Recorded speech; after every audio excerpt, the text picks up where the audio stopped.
Most historians would agree that the 1940s were the turning point in the 20th century for America. Some argue that it was the war and its outcome that changed everything. That may be true, but that defining decade can be best attributed to the generation of Americans that came of age in the 40s. They were born in the rush and promise of the Roaring 20s, grew up in a state of poverty and depression in the 1930s, and were tempered into adulthood by a world war. This generation knew it would never be easy, but they also knew something else. They were all in it together.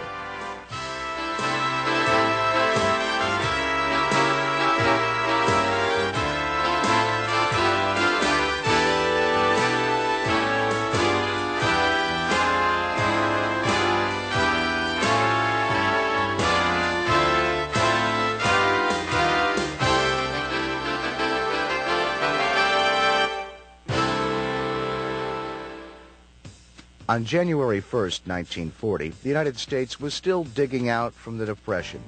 Here in central New York, we were beginning to see the light at the end of the tunnel. The move of Carrier Corporation offset the crushing loss of jobs in Syracuse by the closing of Franklin Motors. And many local industries were tooling up for what was to be known as Franklin Delano Roosevelt's Lend-Lease policy to Europe. It was booming. Since the war in Europe had started in 1939, Savage Arms, one of our biggest manufacturers, got a large contract from Great Britain to manufacture Thompson submachine guns, and it was I believe, a $12 million contract, and they hired another 500 or 600 people. This was in 1939, 1940. Also, the textile mills, which had begun to go downhill during the Depression, began to get Army orders for underwear and things like that, and pretty big contracts. And all of a sudden, the textile mills were beginning to hire again. So it was booming in the 1940s, just before the United States got into war. Rosemary Nesbitt grew up in Baldwinsville and is now an historian in Oswego. Big war effort. Well, there was a huge factory here, the Fitzgibbons Boiler Works. They converted to building tanks, and were very successful at that throughout the war. Then there was Ames Iron Works here, and Ames Iron Works also manufactured war materials. Any factory in any community in central New York, or across the country for that matter, that could convert reasonably, and you had to take into consideration whether or not the existing machinery could be modified, but if it could be, converted right away to wartime. Ithaca was lucky because Cornell University was its major employer, and they had, the faculty staff had taken a 10% cut in salary during the Depression, willingly really, and they were so much better off than people who didn't have jobs or who had been way cut back on the jobs that they had. So Ithaca had survived the Depression very well. It had 3 manufacturing outfits that were operating all right. Ithaca Gun, Allen Wales, Adding Machine, and Morse Chain. And when wartime came, each of those 3 did well, and university did well too. Central New York was a real different place in 1940. While there were cars and trucks, many families did without. Trains were the mainstay in transporting people and goods. Utica, Oswego, Ithaca, and Syracuse all had great rail systems. The New York Central and DL&W had brand new terminals and elevated rights-of-way. Syracuse had once been known as the town where the trains ran through the streets. But by 1940, this was no longer the case. Syracuse had just eliminated the trolley for a new means of mass transit, the bus. There was an airport located in Amboy, west of Syracuse, but the field was small and commercial air travel as we know it today had yet to really take off. But most central New Yorkers back then will tell you they relied on those 2 surefire forms of transportation, your right and left leg. During those years, I think what I can remember, that I did a lot of walking. I could walk anywhere. And just before I went into the service, So that would be 1940, let's see, the July of 1943, I decided to take a few courses up at Syracuse University. And I can remember walking from Ravenel Road through Upper, Lower Onondaga Park, maybe a section of Kirk Park, and walk right up to the university. And I used to just walk all over. I'd walk downtown. Most Central New Yorkers in the early 40s lived in cities, and most of them lived in neighborhoods that housed people with the same ethnic and religious backgrounds. In the 40s, I would say East Utica, 80% were Italian Americans, I would say. So were there the little corner grocery stores, mom and pop stores on every corner, your bakeries. You had one section of East Utica where there's St. Stanislaus Church, where there were maybe 15 or 20 Polish families. But I would say 90% of your Polish families, Polish-American families, lived in West Utica. Your Cornhill section was probably 90% Welsh Americans. Most of the churches reflected this too. Two Italian-American churches were St. Mary of Mount Carmel and St. Anthony were in East Utica. On Sunday mornings, many of the sermons were in Italian. You had that many Italian-speaking people, and I'm sure it was the same in West Utica with Holy Trinity, which was a Polish American church. And in Cornhill section, many of the Welsh people, you had Calvary Episcopal, which was, I would say, most of the parishioners were Welsh Americans. Many Germans in West Utica. St. Joseph's Church, now St. Joseph's Patrick, was a German-American church. Most of your German Americans and Polish Americans settled in West Utica. Most of your Italian Americans settled in East Utica. And I hope you're not going to ask me why. It was the same all over Central New York. In Syracuse, Italians and Germans settled in on the north side. The Irish and Polish were on the west. This held true for even the smaller towns in Central New York, like Ithaca. Yes, certain communities were Syrian, Finnish. There were parts of town that were Italian. There were parts that were black. With a large Cornell number of fraternities, a lot of jobs, janitorial and cooking jobs that blacks took. And so we had a larger black population than most small upstate towns would. Life was simpler then, and people knew what was expected of them and society. There was a certain hometown simplicity to all of that I think was quite charming and quite wonderful. Because another thing that existed, another thing, I used to say it to my father frequently, how lucky you were when we were growing up. Because everybody in this town, Oswego, in Baldwinsville, I bet I could say it about any town across the Central New York, had the same set of values. We all had to be in at a certain time. We all were expected to follow certain rules. We were all supposed to be respectful in the school and all. Everybody was. You didn't have to deal with people whose parents didn't follow those things. You see, I'm not making this up nor exaggerating or looking back and saying, oh, well, I'd never be one of those people who said, oh, everything was wonderful when I was a youngster. It wasn't. There were lots of things that were wrong. But that wasn't one of them. And it was an easier time to grow up because you just knew what was expected of you. And most everybody, there were always those who tried to bend the rules a little, but most everybody did obey, and we all lived a kind of a way. It was a way of life, and it was a very wonderful way to grow up. It really was. It was a cold, gray, snowy Sunday in Central New York. No one really expected anything earth-shattering was going to happen. But on this December 7th, 1941, everyone would remember what they were doing when they heard the news. Well, my family was on the lake at a cottage, and a friend of ours heard the news and called us and told us. And my father was a British citizen, and so, of course, the British had already been fighting the war, and we knew a lot about the war from them. And interestingly enough, my father and a number of other British professors went down to New York and asked them if they could serve in the military in any way, and they were told to go home and and do what they're doing. They were all old enough that they weren't really wanted and were thought to be more valuable over here anyhow.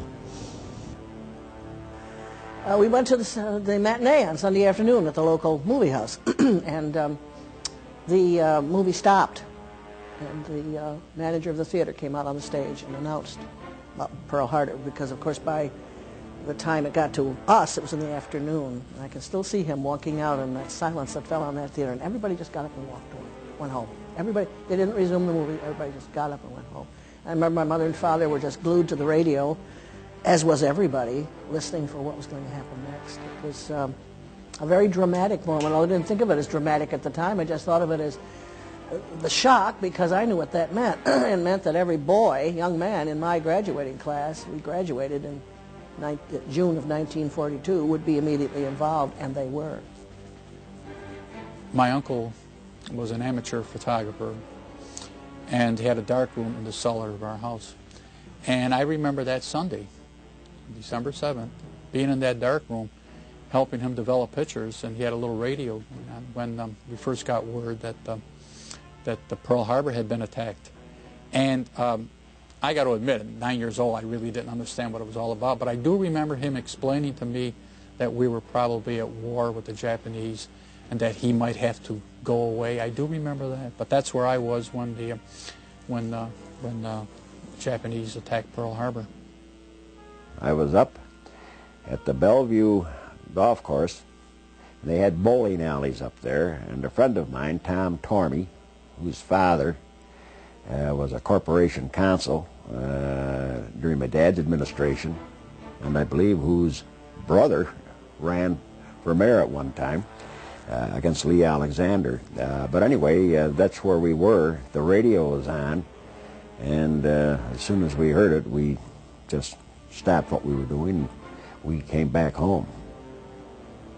December 7th was a Sunday, and the next day at Maxwell School of Citizenship at Syracuse University was a convocation when the kids gathered, and Franklin D. Roosevelt declared the state of war. And everyone looked at each other and left that convocation to their classes with their heads hanging low. And the campus was never the same after that.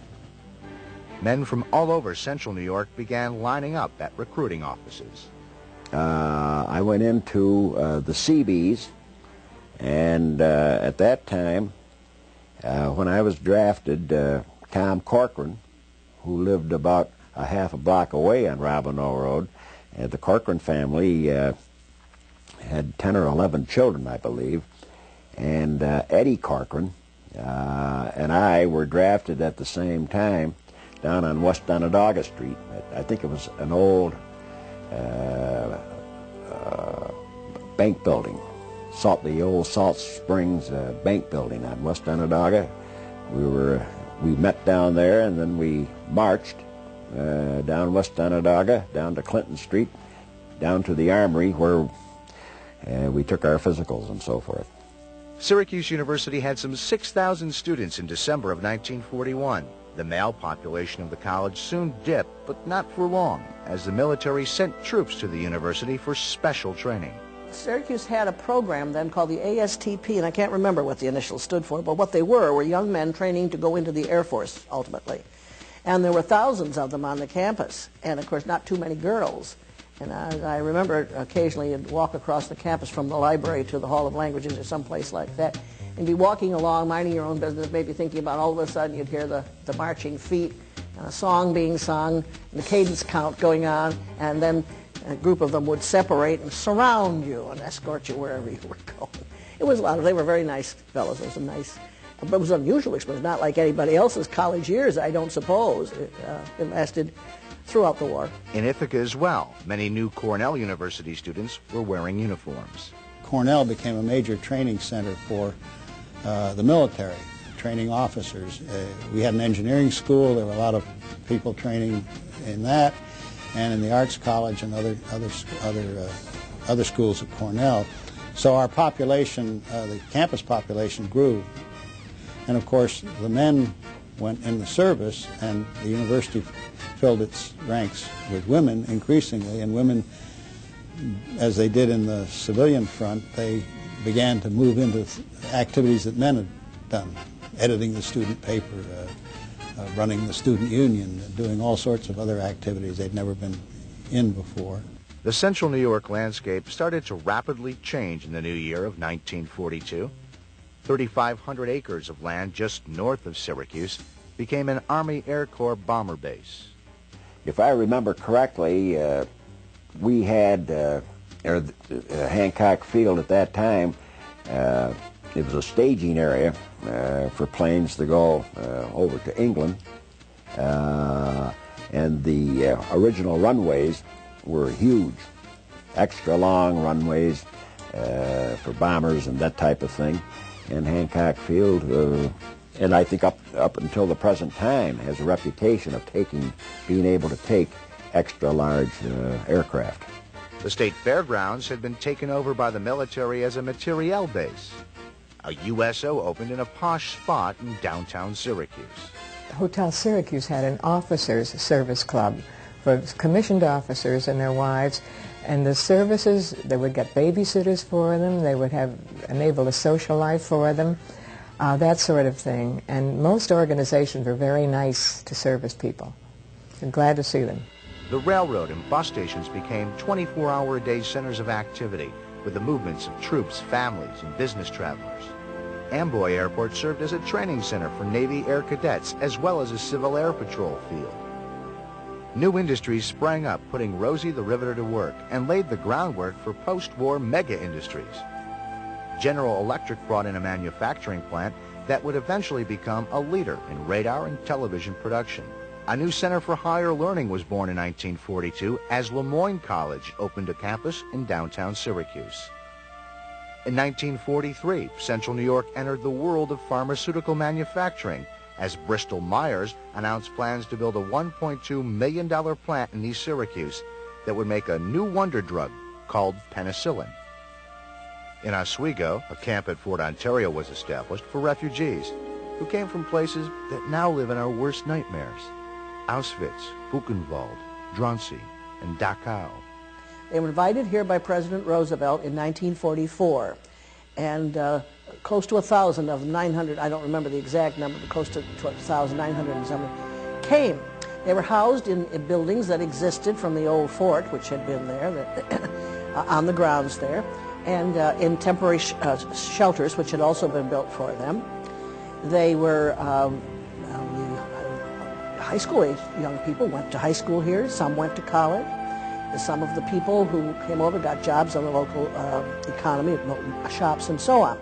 They stayed here for about a year and then were offered citizenship. Most of them left. Some stayed, a few stayed here, but most left and spread out all over the country. And it's very touching because they still have a reunion here every once in a while. I had the good fortune to speak at their dinner when they were here 3 or 4 years ago. Wonderful people. It was a thrilling experience, exciting experience for me to have been so honored to be asked to speak to them and to talk to them about their experiences while they were here. And to a man and to a woman, they had nothing but the nicest things to say about the people of Oswego, how kind everybody had been. And they were. I had a friend, for instance, who discovered that one of the women had not had a lipstick in I don't know how many years. And she had a favorite color. So my friend drove to Syracuse, up to the Addis Company or someplace, got her the lipstick and brought it back. That kind of thing went on all the time. And these people still remembered it and were so grateful and could name by name the people who had done nice things for them.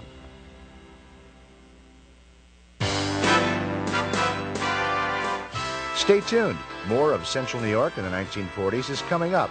Did you know this public broadcasting station needs you? Without membership support, programs like Central New York in the 1940s would be impossible. Call the number on your screen for better television.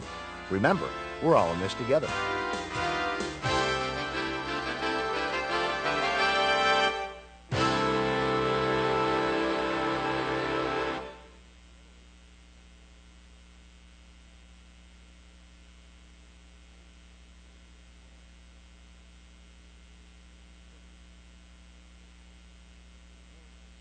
Central New Yorkers opened their hearts in many ways to the victims of war. Many Uticans volunteered their time helping convalescing soldiers. Rose Hospital was was, I believe, the largest Army General Hospital in the Northeast. Opened in 1943, mainly because of, from the research I've done, to take care of soldiers wounded in the North African campaign, which started in 1942 and 43, and after the war in Sicily and then Italy. So I would say 90% of the wounded soldiers came from that theater of war. But it opened in 1943, and it was just on Burstone Road in Utica, about where the site of Notre Dame High School is today. And it was just a tremendous, large installation. You know, hundreds and hundreds of buildings, hundreds of doctors and nurses, and it was just like a city within itself. It had its own movie theater, its own water supply, its own electrical power, its own heating units, and its own police force, own fire department, and many Utica area people, also from the suburbs, New Hartford, New York Mills, Yorkville, Whitesboro.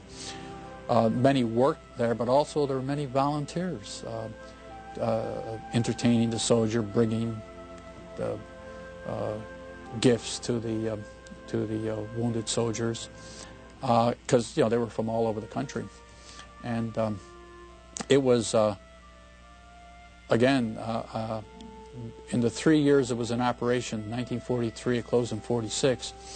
There were more than 25,000 wounded soldiers treated there. All of central New York made sacrifices during the war years.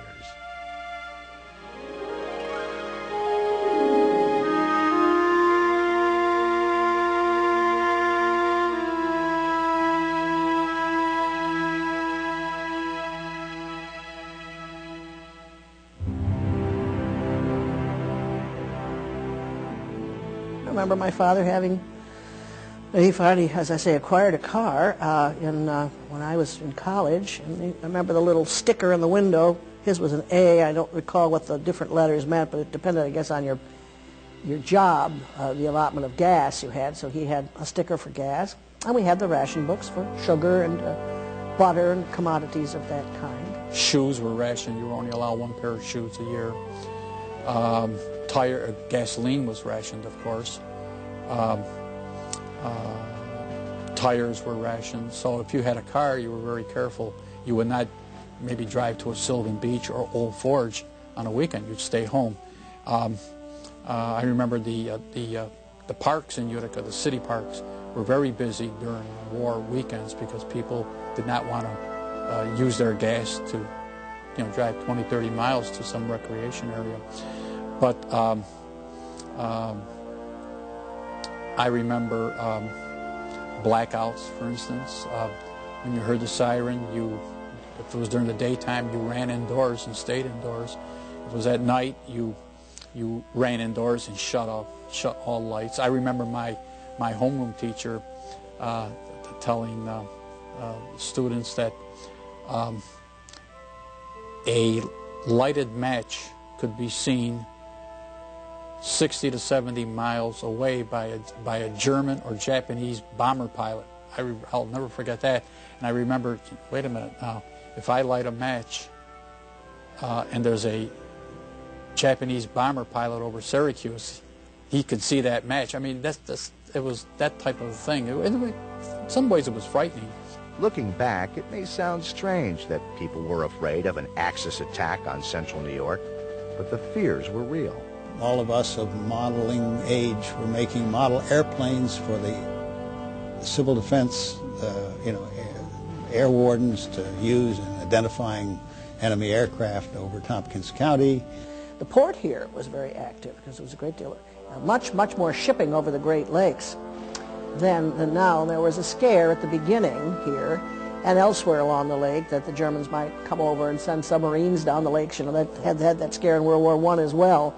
But they realized, I think, relatively soon that probably wasn't going to happen, and so traffic on the lakes continued. While the lack of money, rationing, and the war made most of the 1940s tough, people still tried to make the best of a bad situation. those of us who were teenagers, there was, with so many servicemen in town, there was a potential social problem of sorts, which there always had been because Cornell had many more male students than female students. And the townies had always resented that the men would come downtown and date our juniors and our best juniors and senior women. So the same sort of thing happened with the military here, and there were a lot of scuffles in College Town and downtown. They set up a teenage nightclub for us, so that on Friday nights we went up over State Street, Main Street building, and upstairs, and had a little soda bar with a band and dancing and everything. So Ithaca's La Campagna Club was one way to escape. Another was Hollywood, and it existed in every city, town, and village. I can start at the south end of Salina Street. There was the Strand, then there was the Empire, then there was the Paramount, then there was Peace, then there was Lowe's, then I believe you went over to Fayette Street and found the Echo. Utica had 4 first-run movie houses in downtown Utica. You had the Stanley, which usually ran Warner Brother movies. And on the corner of Washington and Lafayette Streets were 3 first-run movie houses, the Olympic, the Avon, and the Utica, which attracted hundreds of people every night, and especially on weekends. Go to Lowe's! That's the landmark now. Everybody went to Lowe's because it was a fairyland. See, theaters in those days, movie houses, were like palaces, and that's one of the great ones. To go in there, it was like a Persian garden, you know, with the elephants on the walls, and the paintings, the carpets, and the chandeliers. And in those days, there was a little fish pond up on the 2nd floor, and the Taj Mahal in ivory, and all those things. You went through a wonderful experience before you even got into the theater to see the movie. And then, of course, those great loges and balconies and all that. Oh, sure. Girlfriend and I would get on the bus, and we'd go down. I would get on the end of the line Strathmore bus where I lived, and she'd get on at Onondaga Circle where she lived, and we'd go down, and sometimes we'd go to 2 movies. You know, they were all double featured, but sometimes we'd taken a couple, and there were places to have sodas afterwards, go home on the bus, and you were just filled with Hollywood. It was wonderful. It didn't cost much to catch a show in the 1940s, and for Charlie Marvin, it cost nothing, until Mayor Raleigh Marvin found out. It didn't cost me a nickel. The mayor at that time had passes. I had a pass for every movie house in the city of Syracuse. Well, that's good. Did you take any friends with you at least? Sometimes I was known to abuse it, and one time it was called to my father's attention that I had appeared, it may have been Keys or the Paramount, and I had about 9 of my friends with me. And it said, the pass said Mayor Marvin and party. And so then they made it more specific and it said Mayor Marvin and family. Downtown in the 1940s, that was the place to be. All your major stores were downtown. You had 3 or 4 major department stores, the largest being the Boston store, and places like J.B. Wells, Berger's department store, 5 and Dimes, Woolworth's 5 and Dime, Kresge's, now Kmart's 5 and Dimes, Neisner's 5 and Dimes. All the action was downtown. And the stores were open on Monday night, and Monday nights downtown Utica, especially around the holidays, but just about every Monday night, it was wall-to-wall traffic. Sidewalks were crowded. Syracuse, being the biggest central New York city, had quite a selection of stores.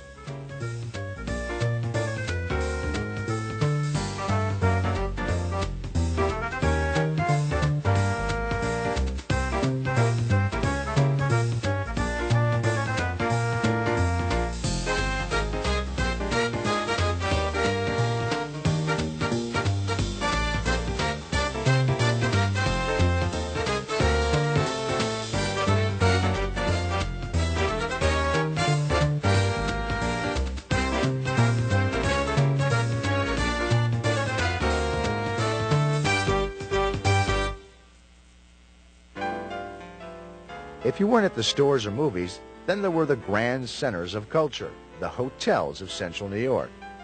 There was the Hotel Utica,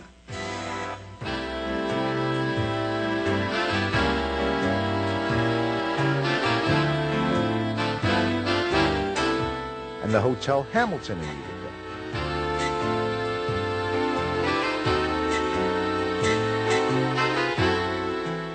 The Hotel Ithaca. If these murals could talk, they would tell great stories about Oswego's Hotel Pontiac.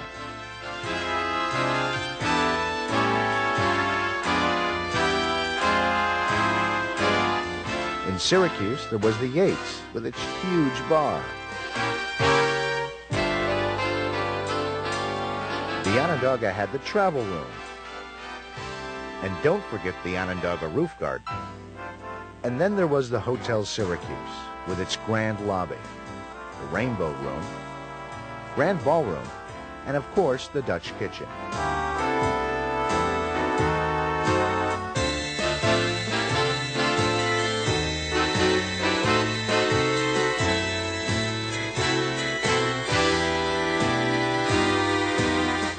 By the mid-1940s, things were looking up. The Nazis were on the run in Europe, and American soldiers were island hopping ever closer to the Japanese homeland. Franklin Delano Roosevelt was the man this generation turned to when things were at their darkest. He led America through the Depression. We, in this part of the country, can be so grateful to Franklin Roosevelt. Fairhaven, Selkirk, that's the CCC, the Civilian Conservation Corps. And all those young men who didn't have any place to go to work built those parks. Every time I take my children, they're tired of hearing it, now my grandchildren, the next generation, I want you to be grateful to Roosevelt because we had President Roosevelt. Because, of course, my generation had great admiration for him. FDR took America from Pearl Harbor to D-Day. And now, when victory in Europe was at hand, another one of those never will I forget days happened. Oh, I remember that too. Exactly what happened. I attended Syracuse University, and like many people of my generation, I didn't live on the campus. I commuted. So I came home that afternoon on the bus and walked in the house to find my mother and father in tears, listening to it on the radio. We were staunch supporters of him, and as I say, Eleanor Roosevelt was a real culture heroine to me. She made it possible to many young women of my generation to believe you could do anything you wanted to do, because she did. And she and Amelia Earhart and Helen Keller, I met them all at Syracuse University, and I met them really through Mrs. Roosevelt in a way. She brought them with her at various times. And those people were a tremendous influence on young women of my generation. So when Franklin Roosevelt died, the impact, I'll never forget how people responded to that. It was every store in my town here in Syracuse decorated the windows in blacks and various things like that. Every single one. Everything came to a halt. By the summer of 1945, Germany surrendered. And with the flash of the atomic bomb in August, the war in the Pacific ended. On September 3rd, Army Lieutenant Bernard J. Stapleton of Syracuse raised the first American flag over Tokyo. September 5th was another day that will be remembered. VE and VJ. Well, those are big days because I remember exactly what we did then. They did it here, same thing.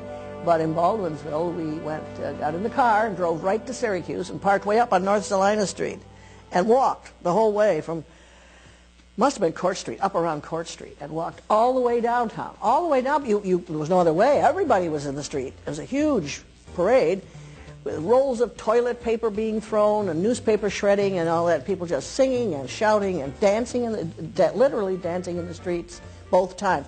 The VE one, as I remember, I think was a little bigger than VJ, but nevertheless, it was, both of them were great celebrations. And people just, nobody said, let's go. You just sort of did. Everybody just did it. And Utica, like all cities, just the downtown streets were just crowded with people. Cars driving through, up and down streets, blowing their horns. It was just lasted throughout the night. It was just a madhouse. With the war over, the troops came home, and the boom began. Hard to say what came first, the building boom, the baby boom, or the education boom. The GI Bill, which had such an impact nationwide had an even greater impact on a community like this, because not only those men whose Cornell and Ithaca College educations had been interrupted were automatically allowed back, but there were many more who would never have gone to college otherwise who now had a chance. And so Cornell scurried to build residences, dorms. There were a little village called Bettsburg up in East Ithaca, which was nicknamed something like Fertility Valley because so many young couples came back and began producing children at a great rate. Ithaca College, which had been just a scattering of buildings downtown, suddenly had a new life, and it grew dramatically in that time, and within another decade it had its own campus on South Hill. Lemoyne College broke ground in the Salt Springs area for a new and bigger campus, and Syracuse University had some 14,000 students in attendance. Businesses that developed during the war retooled for an America that was ready to work and spend. I mean, all the women who've been working were now urged, for heaven's sakes, to get married, you know, spend a lot of money on a trousseau and start having babies like mad and go home, for heaven's sakes, and leave those jobs for the men. So there was this was a very strong time in this area, and I imagine it was across the country. I remember it was across the country. Veterans and their new families wanted to live in the new suburbs. That called for even more growth, new schools, new roads.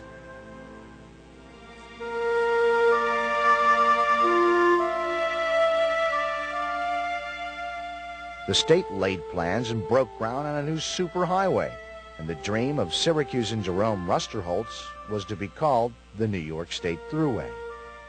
The old Army base north of Syracuse became Hancock International Airport. Carrier was developing a new plant on Thompson Road. Radio was losing its audience to a new form of communication called television.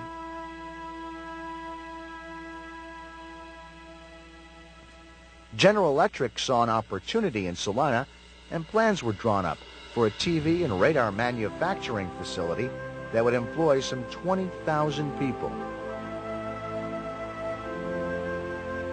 The generation of Americans that grew up in the Depression and saw their first taste of adulthood on the beaches of Normandy and Guadalcanal were now living what was to be called the American dream. Anything was possible. Anything. We felt the young men came back, they had the GI Bill, all of them, a great many anyway, took advantage of it. There was a feeling that this generation, we could accomplish anything. We defeated Hitler. What couldn't we do? We could do anything. And you have to realize, anybody who didn't live through that period, how strong the feeling was, how united everybody was to get rid of that madman. It was something that was part of everybody's thinking. And when that was accomplished, the feeling that if we did that, we could literally do anything.